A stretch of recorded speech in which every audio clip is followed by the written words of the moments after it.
We're just standing over in this beautiful spot right here to very quickly speak about SR, semen retention, as I very much spoke about in my last video.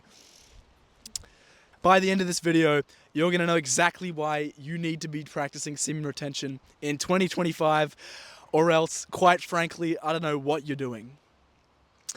We've come out here to this different beautiful beach just to very quickly speak about SR. We don't have long. Our batteries are dying as we speak.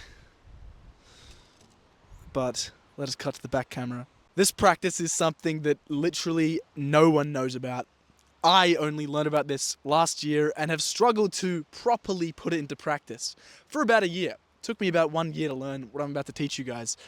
But when you do know it, the levels of magnetism, the levels of attention, the levels of clear-headedness and creativity that you can achieve is pretty much unparalleled. This is something that I myself was tempted to gatekeep and only really teach to my closest friends who I trusted because of how powerful it is. The rest of the globe is brainwashed, or the rest of the men at least, are brainwashed into thinking that releasing their seed, so to speak, daily is a good idea, is acceptable, and is in any form healthy. This is actually the opposite, in fact. And if you learn how to properly conduct semen retention, per se, and on bouts of at least 30 up to longer day streaks, the benefits you can accumulate will start to become very obvious. Every single friend of mine who I have recommended this practice to in my friend group, I was initially faced with ridicule. I was laughed at like an idiot and basically said that, what are you doing? This is rubbish. This is bullshit. This isn't real. You're deluded. You're a schizo. You're full of shit. All the names under the sun. Because who would have thought that ejaculating is bad for you and that abstaining from ejaculation can give you immense benefits comparable to fucking superpowers? Well, I didn't believe you. And I, when I was first introduced to this topic, ignored it, swept it under the rug like it wasn't real because I didn't want to deal with the fact that I couldn't nut. That was boring to me. I'm like, well, that's fun. That's quite relaxing. It's quite pleasurable. I don't want to stop. It wasn't until I started conducting 6-day streaks, 10, 14, 20-day streaks, and then going out with friends on occasion, something that, by the way, I'd done many, many times without streaks. It wasn't until I started going with streaks, notably a 21-day streak was the most impressive, where I started to notice the most insane shit. I started to feel as if I was some sort of celebrity in somewhere very normal, just like the club. I didn't magically just become more attractive. I was the same person before and after. But I would get looks from women. I would get guys asking for advice in the club about how I had aura, so to speak. I would get people asking for advice on how to speak to girls because I was getting so much attention. And I'm not saying this to brag, not in any way, because really, who gives a fuck? It's just girls. It doesn't get me richer. It doesn't get me anything. But the thing is, what it does do is make you realize that, hang on, there's something going on here. There's something deeper than just not nutting, There's lots of explanations, and I'm not going to go thoroughly into each and every one of them right now because it's too much, honestly, for someone who's just being introduced to it. But there's arguments to be made that there's some sort of energy you're expelling from your body when you ejaculate. That's a more spiritual explanation.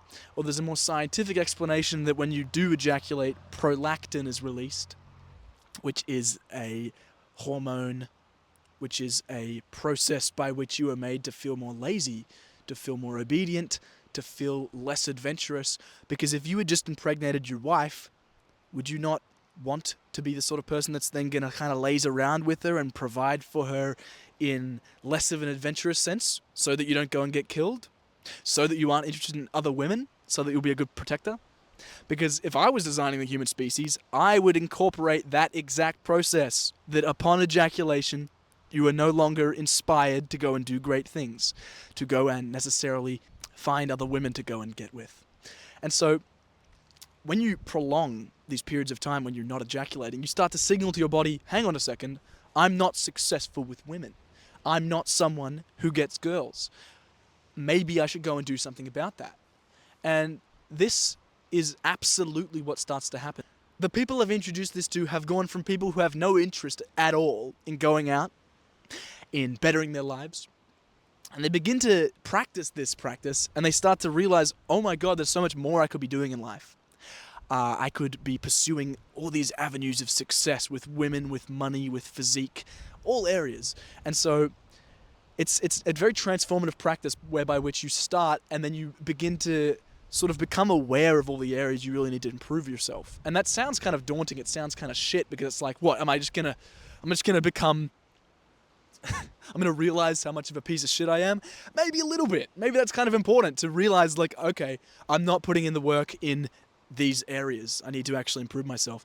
And so that's probably the first thing you're going to start to realize. So the idea is here, what you're doing is when you're abstaining for prolonged periods of time, what actually changes is you kind of start to signal fertility.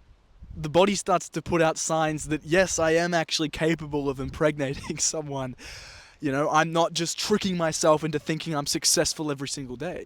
You know, your body starts to go, wait, I'm bitchless. I need some girls. I need some attention. What am I going to do? I'm going to start upregulating, you know, the hormones, testosterone, DHT, that give off that you're an attractive male. You know, incels love the idea that no girls will like them because they're ugly. And that's a very defeatist mindset. Imagine telling someone like that, no, you can actually just engage in something as simple as not ejaculating. It's difficult, but it's simple. You know, it's not complex. Then you can start to go out with your friends. You can start to go to university. You can walk down the street to a cafe.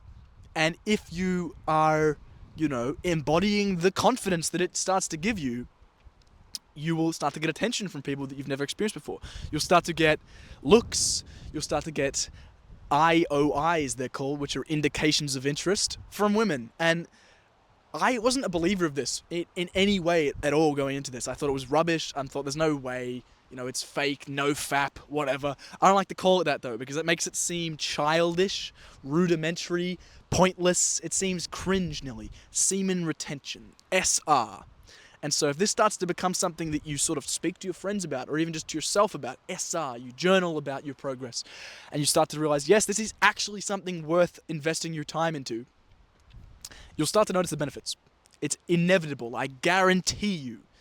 If you don't, you're doing it wrong. But isn't that a pretty cool promise to be able to make to your audience that, yes, if you start doing this practice, you will get attention from girls? It's a guarantee. You will start getting opportunities to have sex if you're of age. You'll start getting opportunities to make a mistake, essentially, and lose your streak, which is where the next test begins. You know, first the test is pornography. How do I quit pornography? I can't stop watching porn and losing my seed to myself. The second step is, once you've quit that, is that now I have to say no to having sex. I have to say no to these girls that are now approaching me, saying they're attracted to me. And that is, I'll admit, a little bit of an ego rush. You do start to feel like, well, fuck me. Isn't that pretty good? But then you start to also realize it's kind of pointless, and maybe you should be picky and choosy with who you do have sex with. You know, you don't want to just give yourself out to everyone.